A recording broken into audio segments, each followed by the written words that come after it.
All right, so here we go. How are we doing on this Thursday? Are we doing okay? Of course, it's hard to see, that with a lot of avatars out there, but hopefully we're doing well.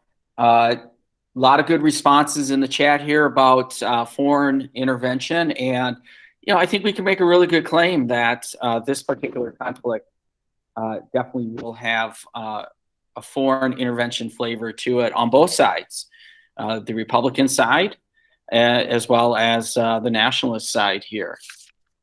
Okay. So we've had a couple assignments that were due up to this point.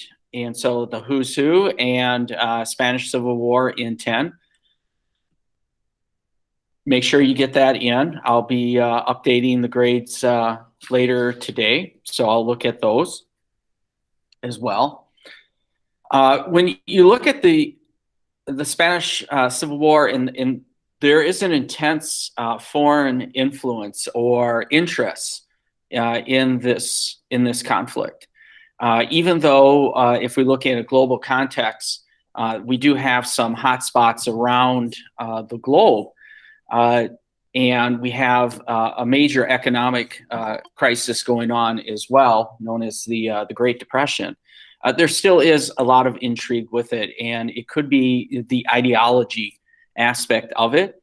Again, like I've mentioned before, this seems to be like a nice little laboratory for ideological differences to play out, whether they're fascist ideas or communist, socialist, anarchists, moderate views. This is just a laboratory for those thoughts to play out and then spark that international influence in there as well. Plenty of novels and movies are going to be written and directed about this particular conflict.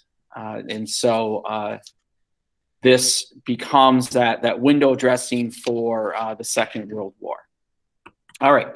So our task for today really is to look at the Spanish Civil War through some sources. So we are going to revisit Paper One skills. Paper One skills that were introduced in trimester 1.1 and 1.2. And so remember, when we look at Paper One skills, we're looking at about four big ideas or four takeaways from Paper One skills. One of them is simply comprehending, understanding the source itself. Another one is dealing with the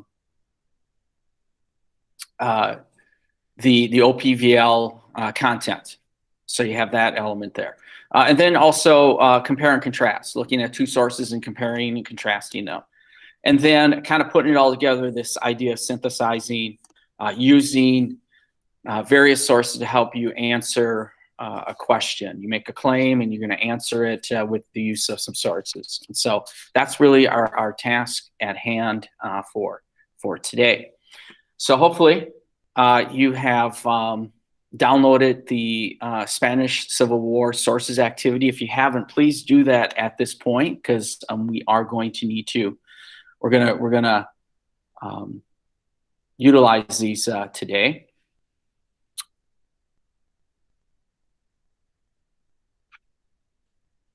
And so let's get them called up here.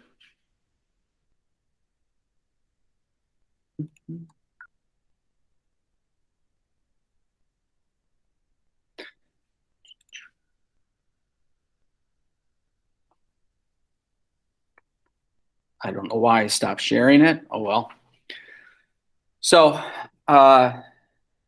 should look like something like this. So hopefully you have this activity downloaded, because we are going to do a little breakout here in a moment.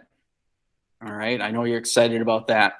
And so without bringing this up here, we're going to look at these different sources. We got sources A, B, C, D, E, and F. And they're not arduous sources by any means. So that's what I do like in some ways looking at some IB sources.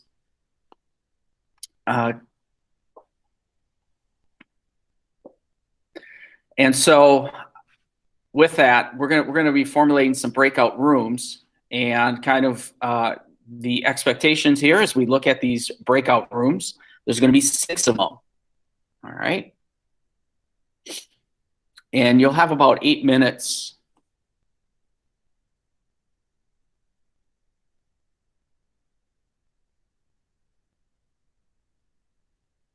You have about 8 minutes here to have your little breakouts, okay? And what you're going to do is you're going to pick a spokesperson, all right? And you can come up with whatever method you want to determine what this spokesperson is going to be, okay? And you know, whether it's rock, paper, scissors, figuring out who lives closer to PHS, whatever method you come up with a spokesperson. And your task at hand is simply to read the source. All right. And just look at it just quickly, because realistically, when we do paper 1 exams, let's say it's the exam time, you'll have a total of 5 minutes to look at all of them.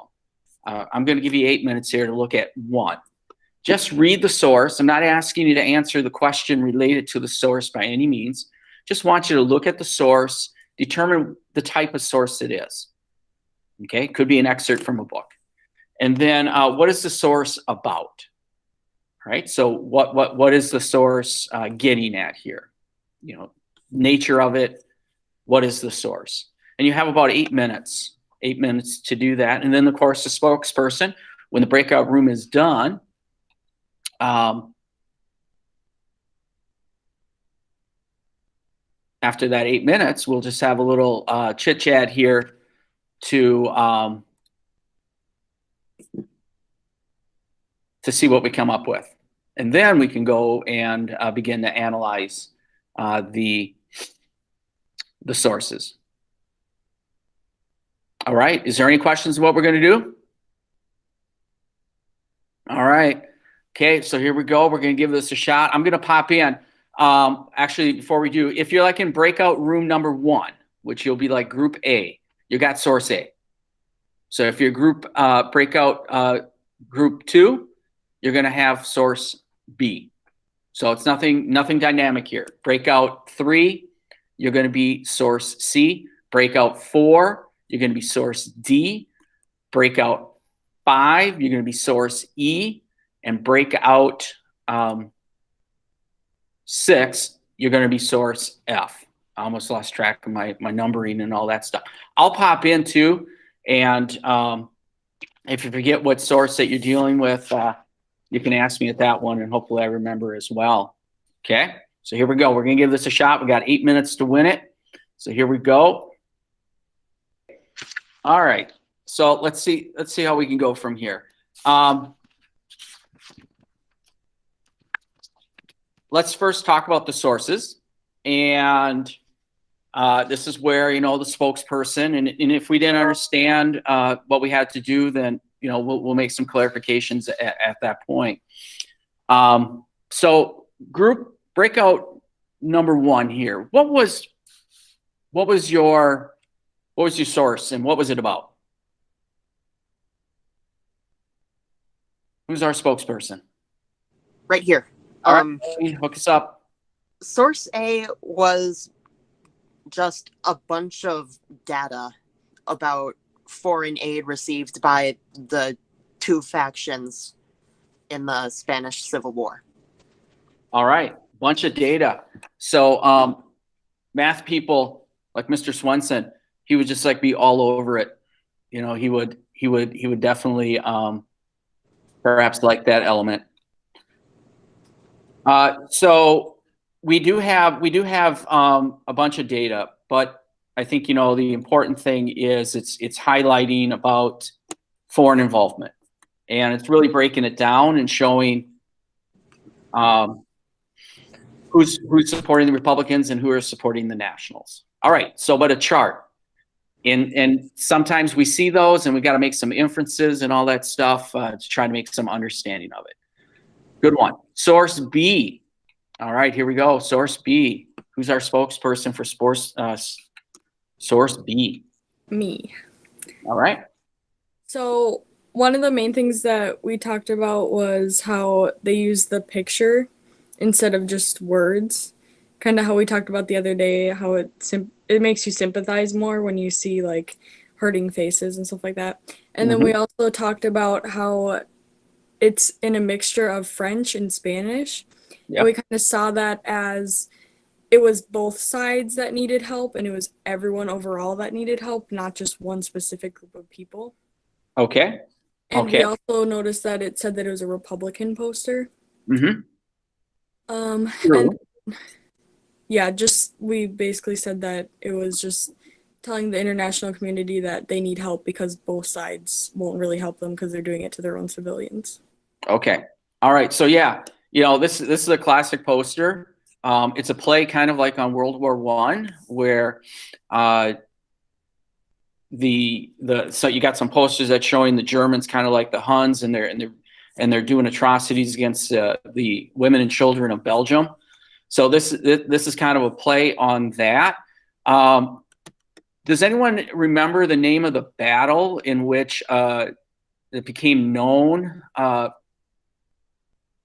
for? It pretty much was a cultural center in the Basque region that was bombed by German planes in this war. Pablo Picasso's gonna make a painting on it.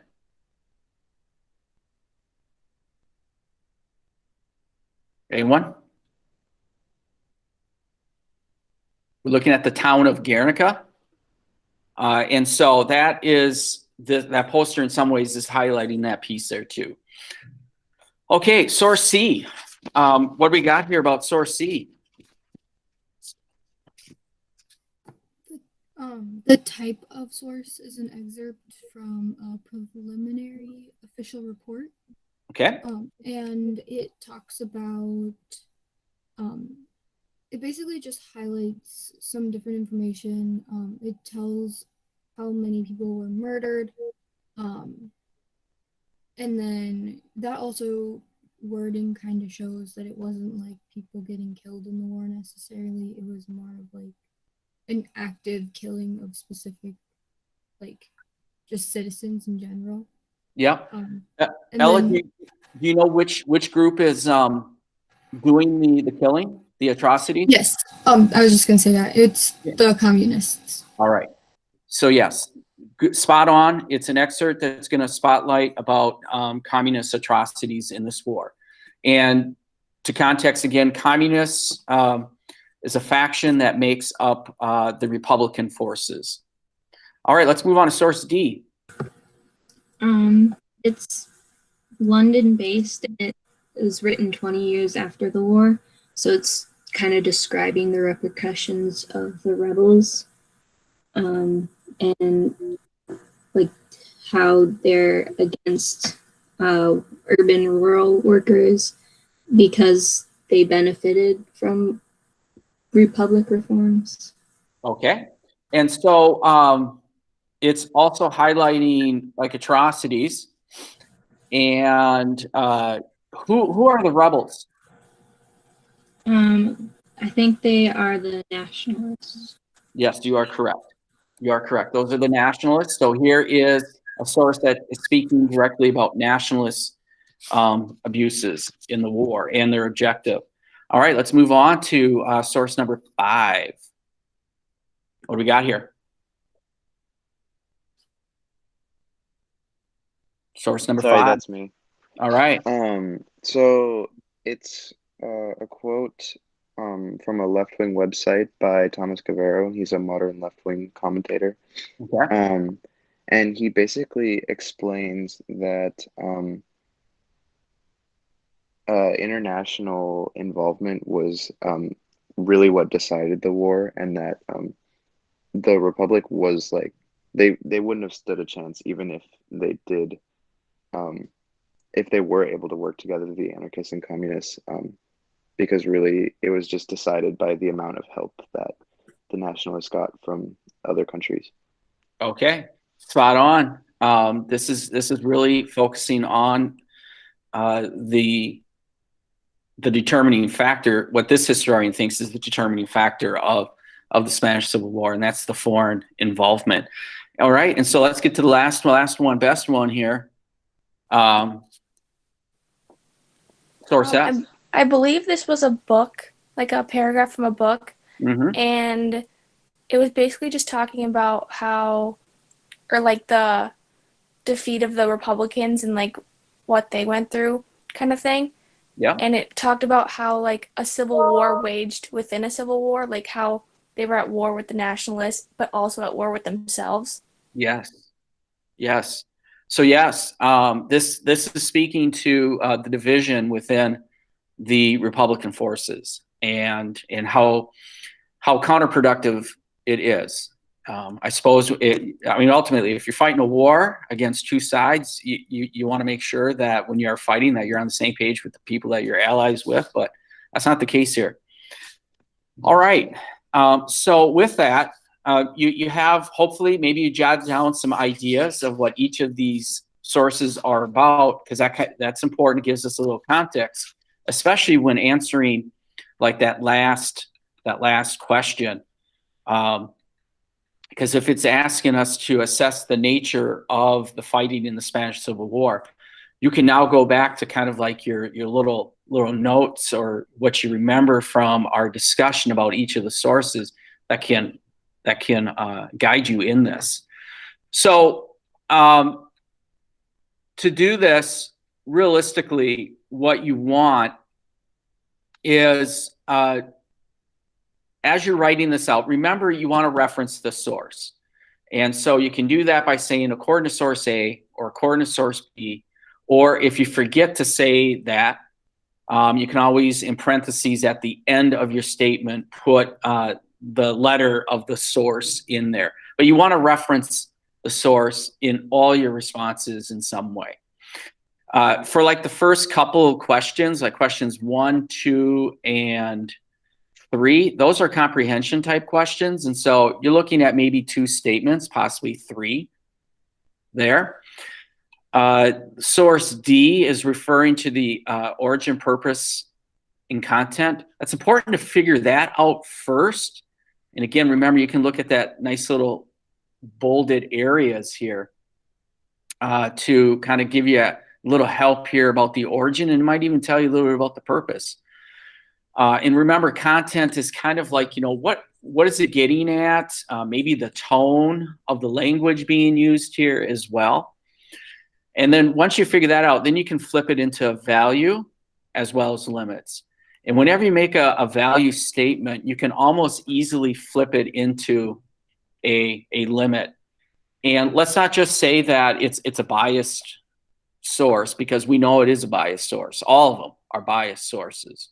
But we want to explain, why it's representing maybe one view. Okay? And so 2 values, 2 limits, right? Which really translates into like 2 statements. Okay, you want to say like the value of the origin is this. The value of the content is this. The limit of the source is this. The limit of the purpose is this. Make statements like that.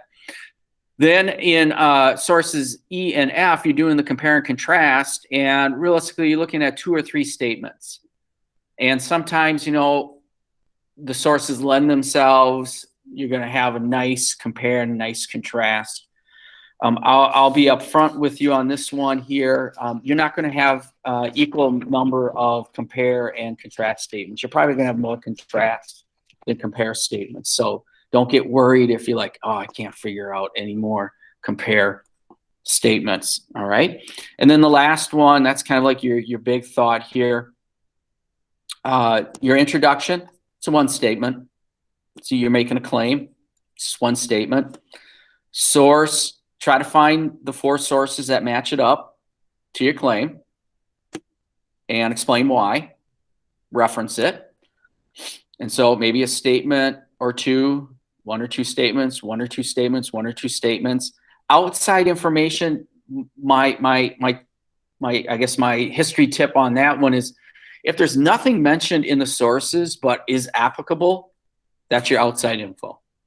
And you can keep it as a standalone, or you can add it up here as well. Okay.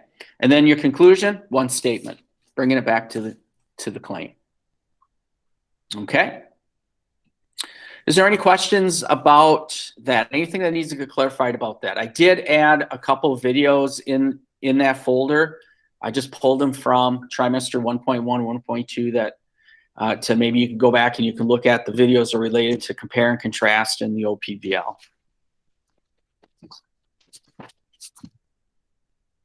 Any questions on that? I have one question. All right. If we're referencing the source with parentheses, do we have to write source and then the letter, or can we just put the letter in parentheses? You can put the letter. Okay. Yep. Keep it simple. All right. Is there any other questions? Okay.